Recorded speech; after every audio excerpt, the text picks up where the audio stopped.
자, 오늘 우리에게 주시는 하나님 말씀 보겠습니다. 누가복음 4장 31절부터 37절까지 말씀입니다. 저와 여러분들이 뜻을 생각하면서 한 절씩 교독하시겠습니다. 먼저 제가 31절 말씀 봉독드립니다. 갈릴리의 가버나움 동네에 내려오사 안식일에 가르치심에 그들이 그 가르치심에 놀라니 이는 그 말씀이 권위가 있음이로라. 회당에 더러운 귀신 들린 사람이 있어 크게 소리질러 이르되 아, 나사렛 예수여, 우리가 당신과 무슨 상관이 있나이까? 우리를 멸하러 왔나이까? 나는 당신이 누구인 줄 아노니 하나님의 거룩한 자니이다. 예수께서 꾸짖어 이르시되 잠잠하고 그 사람에게서 나오라 하시니 귀신이 그 사람을 무리 중에 넘어뜨리고 나오되 그 사람은 상하지 아니한지라.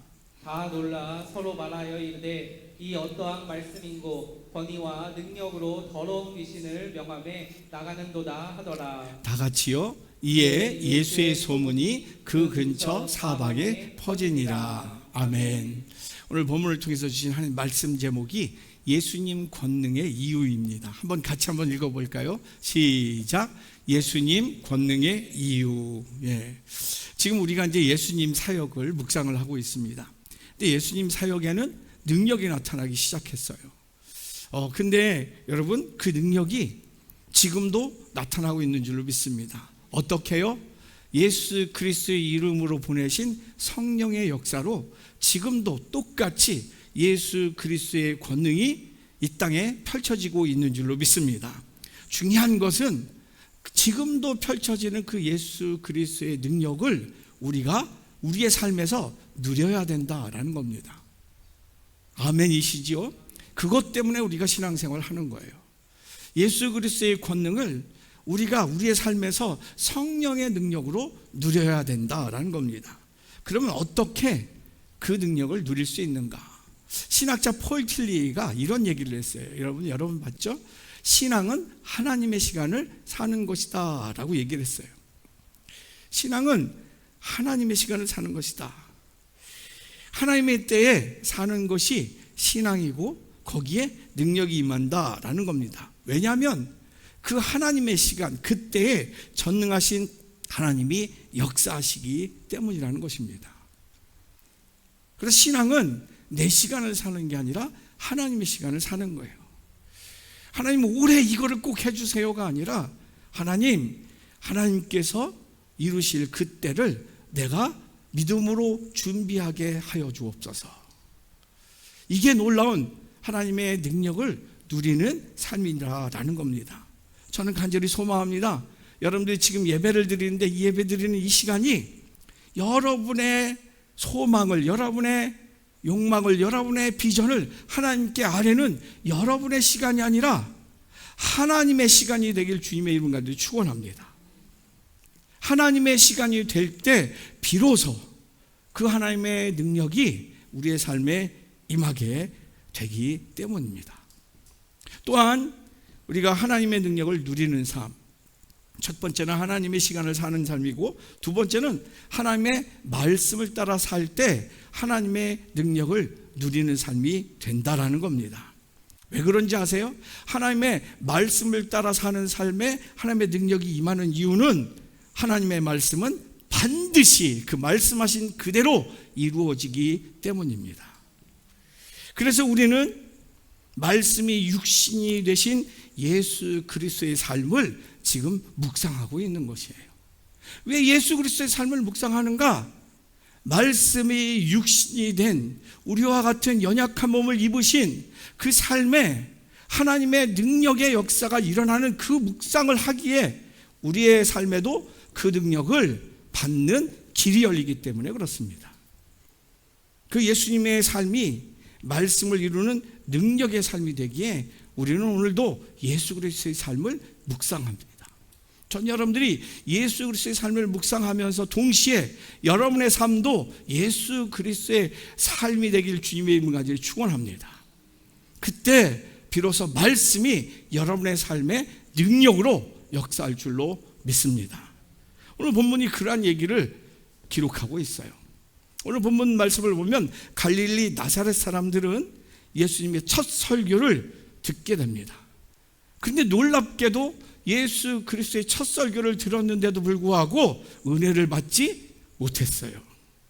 지난 시간에 우리가 묵상을 했지만 그들은 예수 그리스도의 그 말씀을 온전히 받아들이지 못하고 분노해서 예수님을 회당에서 끌어내서 동네의 끝 낭떠러지에 세워서 밀쳐서 죽이려고까지 했습니다.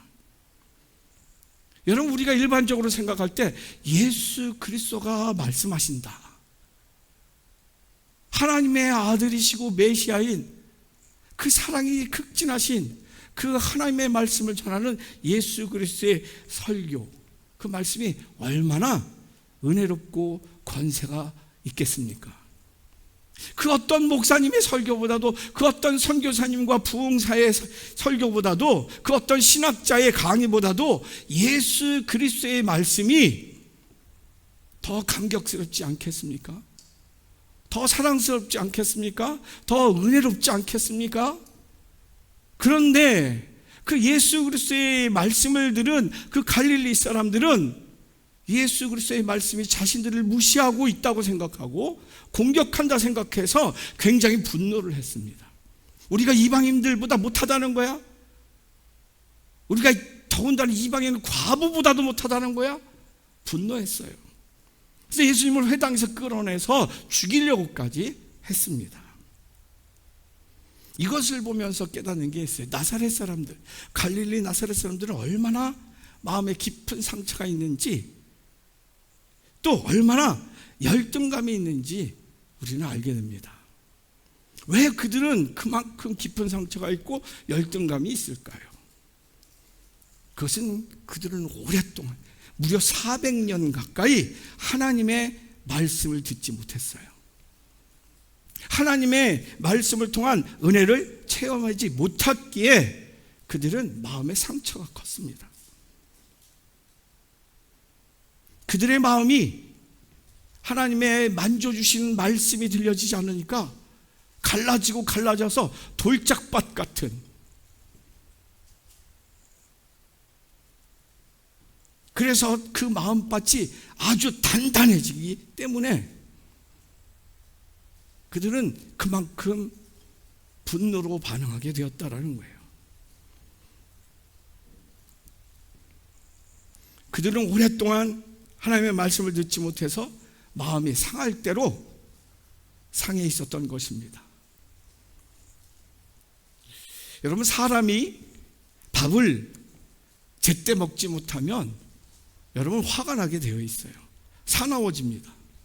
사람이 가난에 시달리면은 여러분 어떻게 해요? 강팍해져요. 괴팍해집니다. 그리고 의심으로 가득해요. 열등감으로 가득해요. 분노와 피해의식으로 가득합니다. 마찬가지로 하나님의 자녀인데, 하나님의 백성들인데 오랫동안 아버지 대신 사랑의 하나님의 말씀을 듣지 못하면 사나워집니다. 피해의식으로 가득해집니다. 그리고 신앙이 냉소적으로 바뀌게 됩니다. 결국엔 마음이 병들어요. 마음이 병들면 심지어 하나님의 사랑의 말씀도 들려지지 않습니다. 들려져도 예수님의 말씀을 들은 사람들처럼 자신들을 공격한다 생각을 해요. 그래서 분노합니다. 그리고 하나님께 대항해요. 이때 하나님께서 사용하시는 방법이 있어요. 그것은 뭐냐? 그들의 상처보다, 그들의 400년간 듣지 못했던 그 영적인 암흑기보다 더 큰 강력한 하나님의 능력의 역사로 그들을 사랑하시는 겁니다. 예수 그리스도의 능력으로 그들을 깨우시는 것입니다. 전 여러분들이 오늘 예배를 드리면서 말씀을 묵상하면서 먼저 하나님의 때를 알기를 간절히 소망합니다. 그 때를 알 때 비로소 하나님의 음성, 하나님의 말씀이 들려지게 될 줄로 믿습니다. 말씀이 들려지는 순간 여러분들의 상처와 여러분들의 고민되는 문제들이 해석이 될 줄로 믿습니다. 그때 비로소 하나님께서 왜 나에게 그런 아픔을 주셨는지, 왜 지금 이 기도 제목을 주셨는지 해석이 되는 순간 나아갈 길이 열리게 될 줄로 믿습니다. 절대로 이겨낼 수 없는 그러한 정말 감당할 수 없는 그 문제가 해석이 되어지고 하나님의 이끄심의 손길인 것이 느껴질 때 비로소 그것을 해결할 수 있는, 그것을 뛰어넘어서 나아갈 수 있는 그리스도의 능력이 여러분의 삶에 임하게 될 줄로 믿습니다. 전 이 예수님의 권능을 이 시간 여러분들이 다 받아 누리시길 주님의 이름 간절히 축원합니다. 그러면 예수님의 권능의 이유를 한번 볼까요? 예수님의 권능의 이유는 예수님께서 사역을 하는데 예수님 사역에 계속 권능이 나타나요. 그 이유가 뭐예요? 살아계신 하나님의 말씀 사역이기 때문이라는 것이에요. 오늘 본문 31절과 32절 한번 배경이 되기 때문에 같이 한번 읽겠습니다. 시작. 갈릴리에 가버나움 동네에 내려오사 안식일에 가르치심에 그들이 그 가르치심에 논란이, 이는 그 말씀이 권위가 있음이로라. 아멘. 예수님은 영적으로 깊이 병들어 있는 갈릴리 사람들을 위해서 조용하게 하나님의 말씀으로 그들을 치유하기 시작하셨습니다. 그런데 그들이 그 예수님의 말씀을 듣는 순간 뭐를 느꼈냐면 권세를 느꼈어요. 권위를 느꼈어요. 오늘 똑같은 병행복음인 공강복음에 있는 마태복음 7장 28절 29절에 보면 이렇게 기록하고 있어요. 예수께서 이 말씀을 마치심에 무리들이 그의 가르치심에 논란이, 이는 그 가르치시는 것이 권위 있는 자와 같고 그들의 서기관들과 같지 아니함일러라 라고 고백하고 있어요. 예수님의 말씀에 권위가 있었다고요. 그때 당시에 신학자였던 서기관들과는 달랐다는 거예요. 그들을 그 모든 신앙의 표본이었던 바리새인들의 설교와는 달랐다라는 겁니다. 예수님의 말씀에 권위가 있었어요. 왜냐하면 예수님의 말씀에는 이 땅의 말씀이 아니라 하늘의 말씀이기 때문에 그래요. 예수님께서 말씀하신 예수님의 말씀 설교는 당신의 뜻을 이야기하는 것이 아니라 당신을 보내신 하나님의 뜻을, 하나님의 말씀을 전하는 것이기에 권위가 있었다라는 겁니다. 그래서 요한복음 12장 49절 보면 같이 한번 읽을까요? 시작. 내가 내 자유로 말한 것이 아니요 나를 보내신 아버지께서 내가 말한 것과 이룬 것을 친히 명령하여 주셨으니. 예수님조차도 성삼위일체 하나님이신데 예수님조차도 당신의 뜻을 얘기해도 완벽할 텐데 당신의 뜻을 이야기하는 게 아니라 당신을 보내신 아버지 하나님의 뜻, 하나님께서 주신 말씀을 전했다라는 거예요. 거기에 예수님 사역에 권능의 이유가 있다라는 것입니다. 여러분, 하늘의 말씀이 들려질 때 땅은 흔들리게 되어 있어요. 하늘의 말씀이 들려질 때 땅은 창조되어지고 회복되어지고 또 막히문이 열리게 되어 있어요. 그런데 우리 인간들에게는 재창조를 위한 먼저 치유가 일어납니다. 하나님의 말씀이 들려질 때 제일 먼저 메스가 들어와요. 아파요. 찔려요. 그 상처를, 그 암덩어리를 도려내기 위해서 먼저 말씀이 들리면 찔림이 와요. 아파요. 그 사건이 오늘 기록되어 있잖아요. 33절과 34절. 회당에 더러운 귀신 들린 사람이 있어 크게 소리질러 이르되 이 나사렛 예수여, 우리가 당신과 무슨 상관이 있나이까? 우리를 멸하러 왔나이까? 나는 당신이 누구인 줄 아노니 하나님의 거룩하신 자니이다. 하나님의 말씀이 선포되어지니까, 치유되어지는 역사가 일어나니까 거기에 찔림이 일어납니다. 오늘 본문을 보면 회당에서 예수님께서 말씀을 선포하는데 그 말씀 선포하는 그 장소에 누가 있었냐? 귀신 들린 사람도 있었다라는 겁니다. 지금 예수님께서 회당에서 성령의 능력으로 가르치시고 계셨어요. 말씀을 가르치고 계셨어요. 하나님의 뜻을 전하고 있었어요. 근데 많은 사람들이 예수 그리스도의 말씀에 권위가 있음을 느꼈습니다. 그 권위에 압도돼서 조용히 자기 인생을 돌아보면서 그 말씀을 듣고 있는데 무슨 일이 일어나느냐?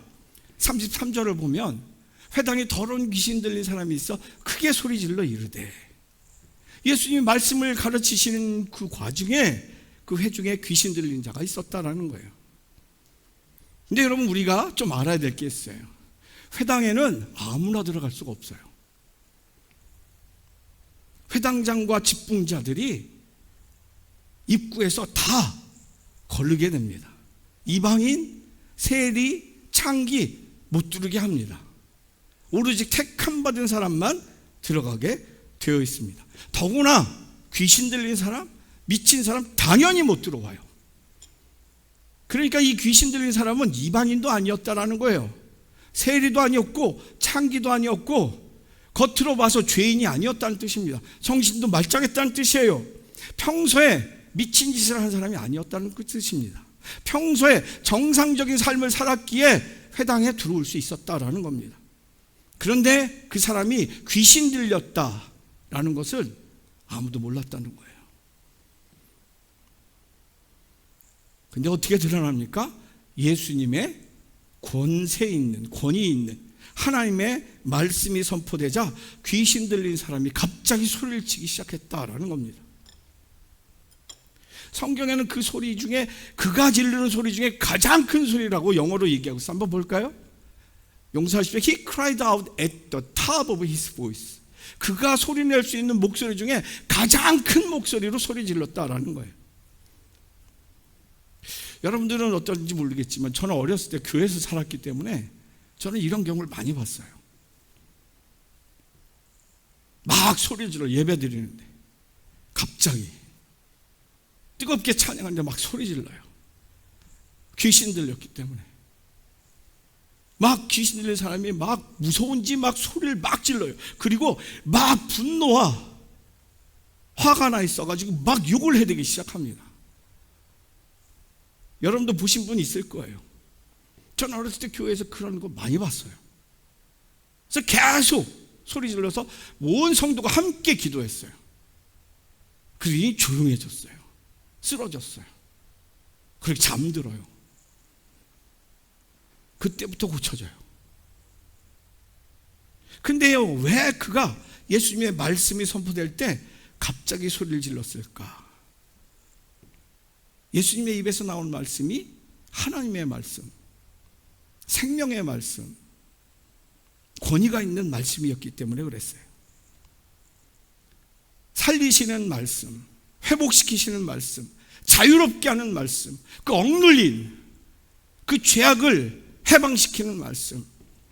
내가 하지 말아야 되겠다. 처음 한 해가 시작될 때 오늘 올해는 담배를 끊고 술을 끊고 그 만나지 말아야 할 사람을 만나지 않고 그 가지 말아야 할 모임은 가지 않겠다고 하지만 어느 순간 그곳에 가 있고 만나지 말아야 할 사람을 만나고 하지 말아야 할 짓을 하는 그 억눌림에, 그 삶에 하나님이 참 자유를 주시는, 하나님의 자녀된 권세를 회복시키는 그 말씀이 임할 때 그때 이러한 사건이 일어난다라는 겁니다. 어둠의 세력은 그 하나님의 권능을 이길 수가 없어요. 우리는 이길 수 없지만 하나님의 권능은 그들이 이길 수가 없는 거예요. 그래서 빛이신 하나님 말씀이 임할 때 어둠의 세력은 드러날 수밖에 없는 것이에요. 예수님은 분명히 말씀하셨어요. 오늘 누가복음 4장 14절 15절에 보면 성령의 능력으로 회당에서 예수님이 가르치시니 성령의 능력으로 가르치고 계셨어요. 사랑하는 성도는 살아계신 하나님의 말씀이 영광의 빛 가운데 선포되어지면 어둠의 실체는 드러나게 되어 있습니다.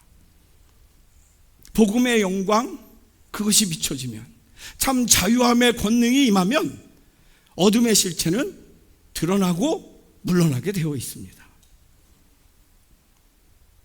근데 이 사람은 그동안 귀신 들려있는 채로 회당에서 예배를 드리고 있었어요. 다른 사람들과 회중들과 함께 예배를 드리고 있었던 것입니다. 우리 33절 보면 회당에 더러운 귀신 들린 사람이 있어라는, 저 있어라는 단어의 헬라어로 n이라는 단어를 쓰는데 n이라는 단어는 미완료형이에요. 미완료. 무슨 얘기예요? 오래전부터 지금까지 귀신 들린 상태로 회당을 출입했다라는 거예요. 그래서 회당의 예배에 참여하고 있었다라는 겁니다. 근데 한 번도 자신의 귀신 들린 정체를 드러내지 않았다는 겁니다. 숨길 수 있었다는 거예요. 예배 드리는데 멋지게, 아름답게, 평안하게, 잘 나가는 척, 괜찮은 척, 그렇게 할 수 있었다는 거예요. 그런데 하늘의 말씀이 선포되는 그 순간 드러날 수밖에 없었다는 거예요. 이것을 보면 당시의 유대교가 얼마나 무능한 종교인지, 형식적인 종교인지, 의식만 치르는 자기 만족의 예배 행위였는지를 알 수 있는 대목입니다. 그런데 예수님께서 진짜 살아 역사하시는 생명의 말씀을 전하니까 거기에 죽어가는 눌린 영혼이 살아나는 역사가 일어나게 된 것입니다. 오늘날 교회도 마찬가지예요. 교회에 진짜 하나님의 뜻이 전해지는 게 아니라 사람들의 요구를 응답하는, 그래서 예배 형식은 있는데 주인이 하나님이 아니라 사람인 인본주의 예배, 화려한 예배, 엔터테인먼트 같은 그런 감동과 감격이 밀려오는 예배, 그리고 목적이 이러한 찬양 봉사 예배 드리면 세상에서 성공하고 풍성하고 잘 될 것이라는 세속화된 예배, 그런 예배는 어떠한 해결도 일어나지 않는다는 거예요. 어떠한 죄 해방도 일어나지 않는다는 거예요. 교회 안에 하나님의 성령의 기름 부음이 없는 그러한 예배면 이렇게 죽은 예배, 나 예배 드렸으니까 이번 주는 좀 재수가 좋겠지, 내일 중요한 일이 있는데 어저께 진짜 그 날씨 좋았는데 내가 딴 데 안 가고 교회 가서 헌금했어, 내일 중요한 일 하나님이 축복해 주실 거야, 이러한 무능력한 기복주의적인 미신적인 아무 하나님의 영향력이 없는 그러한 삶을 살게 되는 것이에요. 그리스도의 몸된 교회는요, 여러분, 어둠의 세력이 틈타지 못하는 교회인 줄로 믿습니다. 진짜 살아계신 그리스도의 몸된 교회는 음부의 권세가 이기지 못하는 교회인 줄로 믿습니다. 마태복음 16장 18절 같이 읽습니다. 시작. 또 내가 내게 이르노니 너는 베드로라, 내가 이 반석 위에 내 교회를 세우리니 음부의 권세가 이기지 못하리라. 아멘. 진짜 살아있는 교회는요, 음부의 권세가 이기지 못해요. 우리 마음의 두려움을 주는 그 사탄의 권세가 우리를 두려움에 묶을 수가 없다는 거예요. 마음 아픔에 절망에 묶을 수가 없다는 거예요. 비록 이 제단에 나오기 전까지는 삶의 두려움과 염려와 상처로 가득했지만 여기에서 살아계신 하나님의 말씀을 듣고 성령을 체험하는 순간 그 악한 세력이 떠난다는 거예요. 오히려 기쁨이 가득하다는 거예요. 그 두려움이 바뀌어서 하나님의 이끄심이었고 만지심이었고 나를 바로 세우심이었음을 깨닫는 순간 그 두려움과 아픔들이 오히려 하나님의 축복이었음을 깨닫습니다. 나가는 순간 똑같은 일이 여전히 있지만 그것은 더 이상 나의 두려움과 아픔이 되지 않고 하나님의 사랑인 것을 깨닫고 능력의 통로인 것을 깨닫게 됩니다. 그러므로 하나님의 말씀이 능력으로 선포되어지는 살아있는 그리스도의 몸된 교회는 시끄럽습니다. 왜요? 귀신들이 떠들고 나가기 때문에. 치유와 회복이 일어나서 자복하고 회개하는 눈물의 통의 기도들이 있기 때문에. 그리고 고치시고 시온의 대로를 열어주시는 하나님을 찬양하는 찬양이 있기 때문에 진짜 살아있는 교회는 조용한 교회가 아니라 시끌벅적한 교회인 거예요. 두렵습니다. 70주년인데 할머니 할아버지들만 있어가지고 조용한 교회, 이거 교회 아니에요. 이거 교회 아니에요. 치유되어지고 회복되어지고 귀신이 떠나가는 것뿐만 아니라 그 치유와 회복과 귀신 떠나게 하시는 하나님의 이유를 발견하고 그 다음의 스텝을 밟는 비전으로 헌신해서 봉사하고 헌신하는 그 놀라운 새로운 삶의 소리들이 가득한 교회가 진짜 살아있는 그리스도의 몸된 교회인 줄로 믿습니다. 참 우리 종로교회가 적어도 여러분의 인생을 가장 중요한 시간을 하나님께 드린 이 종로교회가 그런 살아있는 교회 되길 주님의 이름 간절히 축원합니다. 여러분들이 정말 힘들게 사시면서 이 주일날 정말 시간을 내서 오셨는데 건강도 힘들고 시간도 어렵고 그런데 오셨는데 이 교회에서 그냥 조용히 아무 변화도 없고 여전히 귀신은 여전히 죄악은 여전히 쾌락은 여전히 욕망은 내 마음을 가득 채우고 있는 그 상황에서 그대로 나가는 그런 교회 되지 않기를 간절히 소망합니다. 그러기 위해서는 여러분들이 이 예배를 통해서 하나님의 살아계신 말씀을 들어야 될 줄로 믿습니다. 사모하는 마음으로 영적인 귀를 열고 들으셔야 될 줄로 믿습니다. 그때 하나님께서 나를 잊지 않으시구나, 나를 여전히 불꽃 같은 눈동자로 일주일간 나는 바쁘게 또 염려 가운데 속상한 가운데 원망해서 살았는데 하나님을 기억도 못했는데 하나님은 일주일 동안을 그 불꽃 같은 눈동자로 지켜보시면서 나와 동행하셨구나, 오늘에서야 그것을 깨닫는구나. 매 주일마다 그 하나님을 느끼고 치유하고 회복하고 시온해드리고 열리고 더 비전 가운데 소망으로 승리하는 여러분의 삶이 되길 주님의 이름 가운데 축원합니다. 이러한 살아있는 예배를 드려야 되지 않겠습니까? 이 살아있는 예배를 사는 삶 떠오르는 사람이 있어요. 이찬수 목사님이 쓴 책이 있어요. 한번 볼까요? 처음 마음이라는 책이에요. 저기에 있는 얘기인데 이 이찬수 목사님이 그 얘기를 했어요. 몇 해 전에 분당 우리 교회에서 2주 동안 특별 새벽 부흥회를 했다는 거예요. 하나님께서 얼마나 큰 은혜를 부어주셨는지 매일 새벽마다 수천 명이 와가지고 치유되어지고 가정 회복되어지고 자녀들 회복되어지고 놀라운 은혜가 있었다는 거예요. 근데 2주 동안 매일같이 막 부흥 집회하다 보니까 목사님이 몸에 건강에 무리가 왔다는 거예요. 그래서 찬양을 담당하는 목회자와 상의를 한 끝에 돌아오는 월요일 날에는 메시지는 간단히 전하고 찬양 예배를 드리자 합의를 했대요. 그렇게 결정하고 나니까 목사님이 굉장히 마음이 한결 놓였다는 거예요. 하루 쉰다는 생각으로. 그래서 새로 부어주실 은혜, 찬양 예배를 통해서 부어주실 은혜를 위해서 기도하면서 주일을 준비하고 있는데 금요일 날 교회 홈페이지를 이렇게 보는 순간 글 하나가 눈에 띄더래요. 글 제목이 뭐예요? 왕복표 예매 완료 라는 제목이었어요. 내용을 보니까 이 분당 우리 교회 성도님이 창원에 있는 자기 여동생에 관한 이야기를 올린 거라는 거예요. 자기 여동생이 창원에서 지금 고3 아이를 키우고 있으면서 영어 학원 강사를 하고 있는데 집안일, 건강일, 자녀일, 학원일 막 이런 것들이 막 겹쳐가지고 너무 힘들대요. 그래서 영적으로 너무 갈급하더래요. 그래서 이 분당 우리 교회 새벽 예배에 참여하고 싶은 열망이 가득하더라는 거예요.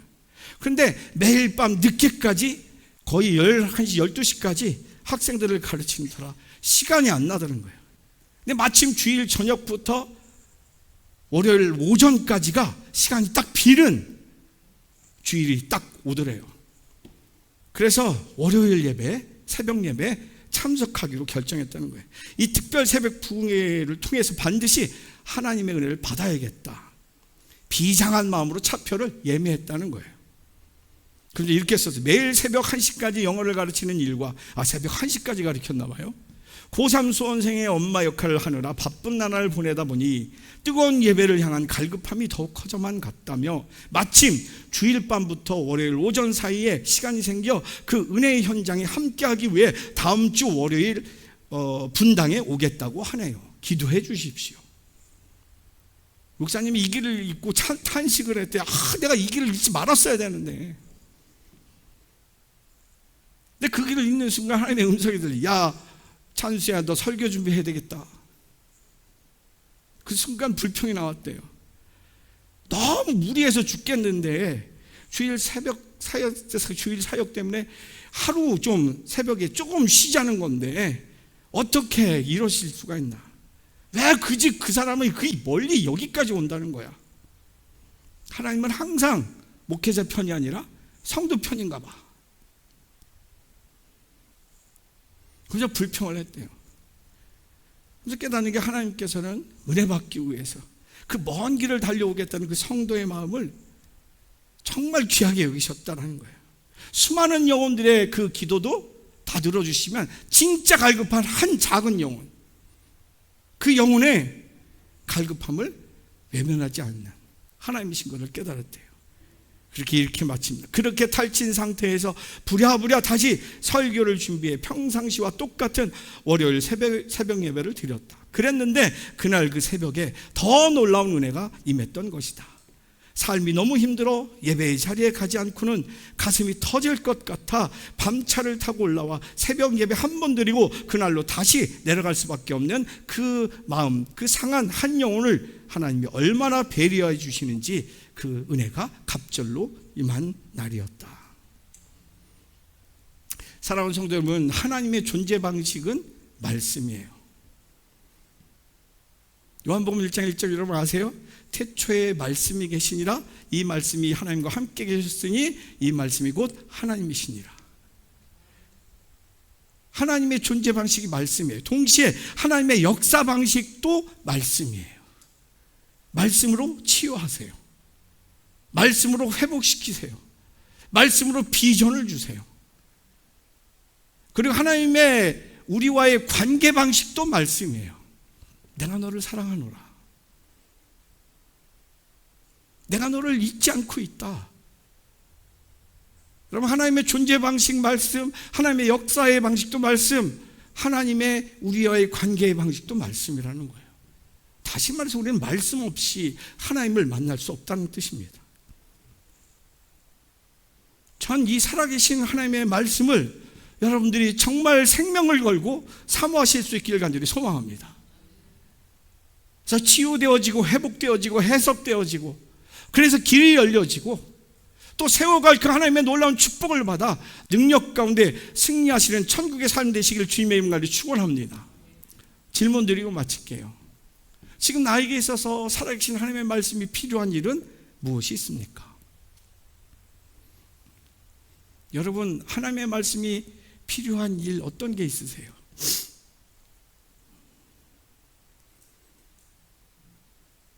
우리의 삶에 어느 한순간만 지나면 하나님이 없어도 되는 삶이 있을까요? 애들을 키우고 애들을 낳는 것부터 건강하게 낳았으면 좋겠다. 유치원까지 잘 갔으면 좋겠다. 학교에 왕따 안 됐으면 좋겠다. 또 좋은 대학 갔으면 좋겠다. 좋은 회사 갔으면 좋겠다. 좋은 배우자 만나면 좋겠다. 좋은 애기들 낳았으면 좋겠다. 그걸로 끝나나요?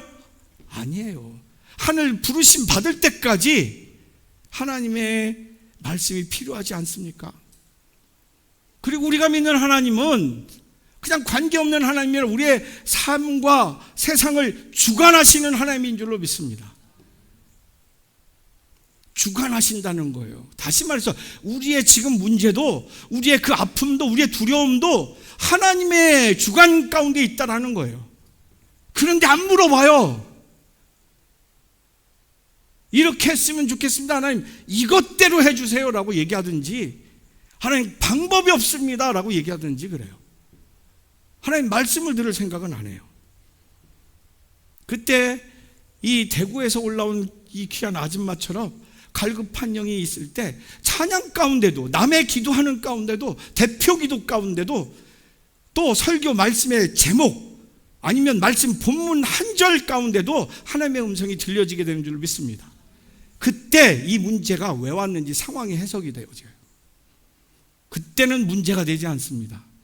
하나님의 이끄심이 되죠. 그때는 기쁨이 있어요. 소망이 있어요. 두 번째 질문, 지금 나를 해석하고 치유하며 나아가게 하는 하나님의 말씀 어떤 것이 있습니까? 이 질문을 일주일 전부터 저는 묵상을 했어요. 근데 참 어려움도 많더라고요. 그럼 목사님 편할 것 같죠? 그렇지 않아요. 정말 힘들어요.